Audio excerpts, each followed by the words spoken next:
Okay, so it's been a minute since I posted. I'm actually back home and have returned from my trip to Uruguay, and I'm so excited to share with you the rest of the trip. Last time I left you guys, we were going to go out for live music, so we did end up going out with one of our host teachers.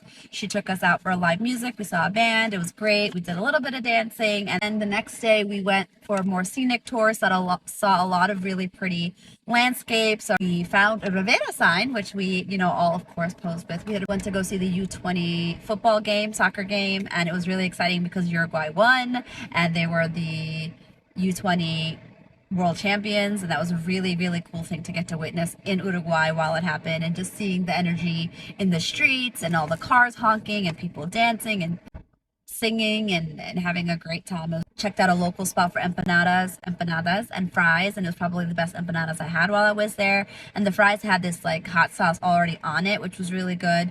Something that I wanted to share that I noticed in the classroom visits that we did, there was this one library had this quote that literature and words are our loyal companions, and truly they don't abandon us, and books don't abandon us. And that was something, as I said, ELA teacher, that really stood out to me. The kids in the schools were given the postcards that I had brought with me that my students had written for them, and the kids writing back to my students was just something really cool to get to witness, that exchange right in front of me. So giving them the postcards, they're reading them, and then seeing them respond to my students was really nice. And then we visited a high school, and it was actually the school where I was able to FaceTime with teachers in my school. So two teachers that I work with here in New Jersey, they were willing and able to FaceTime with me at those times. And so there was a discussion going on in the classroom in Uruguay about social media and the safe use of, the internet. The kids in New Jersey, fifth graders, they were able to engage in that conversation. There was this really deep trust between the teachers and students, because the teachers had them use their phones for everything. They were looking up information on their phones. They were using Canva on their phones to create like social media posters on how to use social media safely.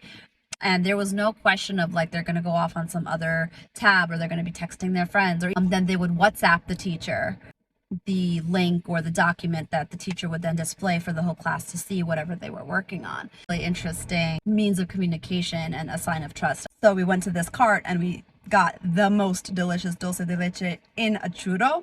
Rarely in my life have I eaten something and literally had to stop because I'm like, oh my goodness, this is that good. That's how good it was. And that was also the day that I was mistaken for a Kardashian by one of the students in one of the classrooms. Uruguay borders Brazil, and they have open borders. So literally it's just one street. So you just cross the street and you're in Brazil, and you cross the street back and you're in Uruguay. There's no border patrol. There's no passport check or anything like that. Literally, we would be in a grocery store and we would forget that, oh, this is Brazil. So then they would have different currency, but it didn't matter. They would still take the Uruguayan pesos, but they would be speaking Portuguese instead of Spanish. That openness between borders was a really nice thing to observe. Something else I noticed consistently throughout all of the schools, with a lot of use of their outdoor space, a lot of gardens, little gardens growing out of tires, greenhouses, a lot of emphasis on the environment. There was also a huge emphasis on performance and music and theater. This private school had a whole play that they were rehearsing and preparing for that they showed us, and then the whole school came out to the courtyard and sang for us. They sang for us in English, Portuguese, and Spanish. So they're learning all three and singing in all three. And it's not like one is prioritized over the other. It's just this natural flow between all three, which is just a really cool thing to realize. And then we went back to Montevideo. And as soon as we got back to Montevideo, we actually went to go watch a friendly match between Uruguay and Nicaragua. And it was in the location that the first World Cup was ever held. Something else I noticed, and I'm comparing this to like an American football game, there wasn't really any alcohol. People were drinking a lot of mate, which is their tea. Very calm. It was a very respectful experience. Then the next morning we got up and we just took a walk at local parks and just the local neighborhoods. We wanted to get a feel for the local area that we didn't get in Montevideo when we first got there. And then we had to do a debrief, all the groups that went out to all the different cities, because remember, we went to Rivera, but like all the other teachers went to different cities, so we debriefed together. And then we had a night out at the ballet, which was Sleeping Beauty. Beautifully done, beautiful theater. It was just such a cool experience. And then the next day were our group presentations. Basically, what do we do? What do we learn? What do we experience to share out? So that was really enlightening. We got to do some souvenir shopping at a local like market, which as you're shopping, you tell them, oh, I'd like this. And so they just write it down, they give you a slip and you just hold on to the slip and then they take the item and they keep it at the register. That way you're not like carrying anything around with you. It's kind of fun because at the end you don't really remember what you got. So that was a really fun experience. We had a reunion with our host teachers because remember we left our small city of Rivera. We're now in Montevideo. And so now those teachers, a couple of the teachers from Rivera were able to come and we had a reunion. It was a huge reunion because for all of the teachers and then also embassy members. It's basically a big like networking event. I really have to give a huge shout out to Martina. And Martina was basically our tour guide, our host, our sister, our friend, our mom.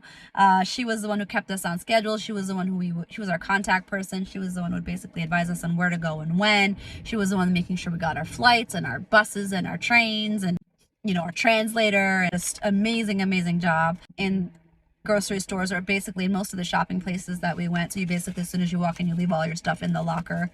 Very easy to use, very quick, very efficient. Obviously for security reasons. I also thought it was convenient because then I'm not lugging around a bunch of stuff with me while I'm shopping around. If you don't want your receipt, immediately put it in this place to be reused so they're not wasting paper. I mentioned mate before, which is their tea, and it's so tasty. It's basically a tea bag, except it's not in a tea bag. It goes directly in the mug, and then you keep a thermos of hot water with you, and you keep putting hot water in it, and there's just a metal straw, and you sip from it all day, and then you keep pouring hot water, and you keep that fresh for yourself. And it was really delicious. It's very strong. Some people said it was bitter. I didn't find it to be too bitter. Highly recommend. And then we got back. A bit of a struggle getting back with our flights because there were some changes and cancellations and mad dashes to catch a new flight that we were rerouted on and everything, but it ended up all working out, thank God. Grateful for this trip. And I started by saying this, and I'll end by saying this, that emphasis on family and community was so clear, and that loving your students is priority over anything else, and that will be what gets through to them over everything else. I think that's me getting up to date with everything. Thank you so much for anyone that has stayed for the journey. And if you have any questions about the process, let me know. Thanks.